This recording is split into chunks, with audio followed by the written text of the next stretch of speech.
안녕하세요. 익스프레스 투러 익스프레스 아이톡스 청취자 여러분. 이번 주제는 저번에 예고했던 것 같이 모든 부모님들의 고민인 사춘기에 대해 이야기해 보겠습니다. 오늘 저희가 좀 깊이 살펴볼 자료가 있는데요. 이게 크리스천 스쿨 관점에서 사춘기를 바라본 내용입니다. 근데 우리가 흔히 생각하는 그 반항의 시기 있잖아요. 그거랑 상당히 다른 이야기를 하고 있어서 굉장히 흥미롭더라고요. 그래서 이번 시간에는 이 자료를 통해서 사춘기를 하나님의 자녀로서 자신의 정체성을 찾아가는 여정, 이런 관점으로 이해하는 걸 좀 집중적으로 파헤쳐 보고요.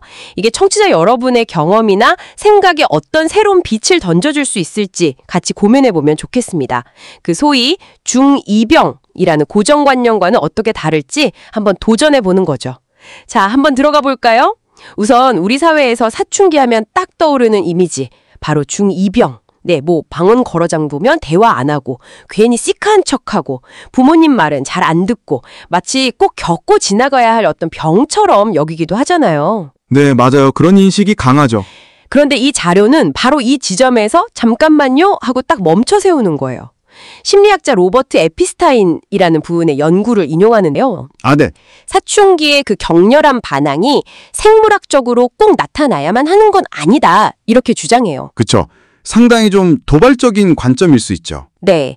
핵심은 뭐냐면요. 청소년을 너무 미성숙하게만 보거나 어른들 세계랑 너무 분리시키는 환경, 또 과도하게 통제하고 잘 믿어주지 않는 거.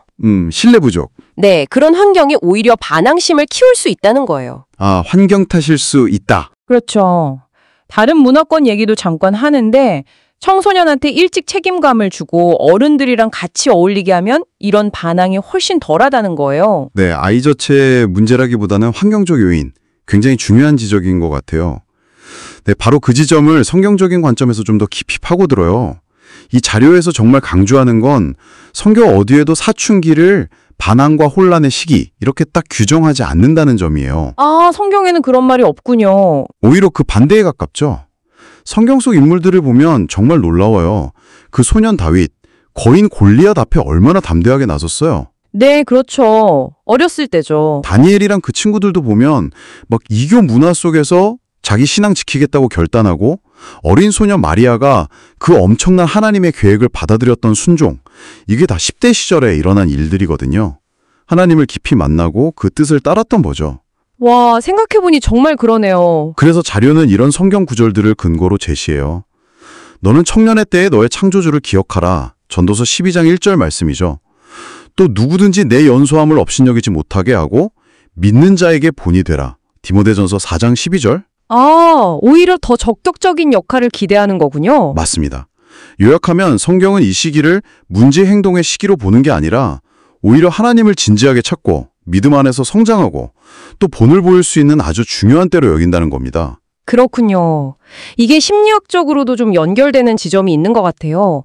그 에릭 에릭슨이 말한 청소년기 발달 과업 있잖아요. 정체성 대 역할 혼란. 네네. 이게 단순히 나는 누구지 이런 막연한 고민이 아니라 세상 속에서 내 자리가 어딜까? 내가 뭘 믿고 어떻게 살아야 하지?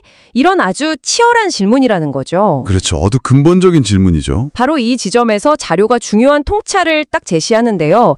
사춘기의 이런 질문들을 그냥 반항으로 치부할 게 아니라는 거예요. 어떻게 봐야 할까요? 진짜 자기 자신, 특히 이제 크리스천 스쿨의 관점에서는 하나님의 자녀라는 그 핵심 정체성, 이걸 자기 것으로 만들려는, 내면화하려는 아주 자연스러운 몸부림으로 봐야 한다는 거죠. 몸부림이군요. 네. 그래서 아이들이 규칙에 대해 질문하거나 때로는 좀 도전적으로 보일 때도 있잖아요. 네, 있죠. 그럴 때 이게 진짜 맞는 걸까? 나한테도 이게 의미가 있나? 이걸 확인하려는 시도로 이해하려는 노력이 참 인상 깊었어요. 권위에 대한 반항이라기보다는요. 맞습니다. 그리고 이 관점의 전환, 이게 청취자 여러분, 특히 부모님들께는 정말 큰 위로가 되고 또 도전이 될 수 있다. 자료는 그렇게 이야기합니다. 사춘기를 그냥 전쟁 시작이다. 이제 관계 끝났다. 이렇게 미리 겁먹지 말라는 거죠. 네. 미리 겁먹을 필요는 없겠네요. 그렇죠. 기도의 초점도 좀 바꿔보라고 제안해요. 그냥 우리 아이 제발 말 좀 잘 듣게 해주세요. 이게 아니라 네. 우리 아이가 이 중요한 시기에 하나님의 사랑받는 자녀라는 그 정체성 위에 정말 굳건하게 서게 해주세요. 이렇게요. 와, 훨씬 소망적이네요. 네, 훨씬 그렇죠. 그리고 구체적으로는 아이들이 질문할 때 귀찮아하지 말라는 거, 안전하게 탐색하고 의문을 던질 수 있는 그런 울타리가 되어주라고 강조해요.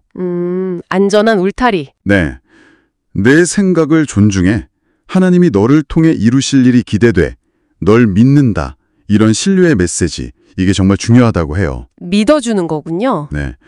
결국 크리스찬 스쿨 교육의 목표도 그냥 맹목적으로 규칙만 따르게 하는 게 아니라 그 규칙의 의미를 이해하고 하나님 나라 시민으로서 자기 역할을 기쁨으로 감당하도록 돕는 것. 이걸 다시 한번 정리해주고 있습니다. 네, 그럼 정리해보면 이 자료는 사춘기를 단순히 골치 아픈 문제 시기로만 볼 게 아니라 어쩌면 부모에게서 물려받은 신앙을 넘어서서 나의 하나님을 만나고 하나님의 자녀로서 바로 서는 정말 귀한 은혜의 시간일 수 있다. 이렇게 말하는 거네요. 맞습니다. 물론 쉽지 않은 여정이겠지만 성장의 필수 과정이라는 거겠죠? 그렇죠. 그리고 하나님께서 이 모든 과정을 다 지켜보시면서 마치 아버지가 아들을 이렇게 안아 일으키듯이 함께 걷고 계신다는 약속. 신명기 1장 31절의 맥락인데요. 그 약속으로 부모님들을 격려하면서 끝을 맺습니다. 자녀를 향한 기대를 다시 품게 하는 그런 메시지인 것 같아요. 네, 정말 힘이 되는 메시지네요. 자, 오늘 이야기를 마무리하면서 청취자 여러분께 이런 질문을 한번 던져보고 싶습니다. 만약에 사춘기가 꼭 반항이라는 통과의례가 아니라면 우리 가정이나 사회는 청소년들이 나는 누구인가라는 이 중요한 질문을 좀 더 안전하게 그리고 건강하게 탐색하도록 돕기 위해서 지금 여기서 어떤 작은 변화를 시작해 볼 수 있을까요? 한번 잠시 생각해 보시는 건 어떨까 싶습니다. 영어로 배우고 믿음으로 자라 작은 꿈이 세계로 향해요.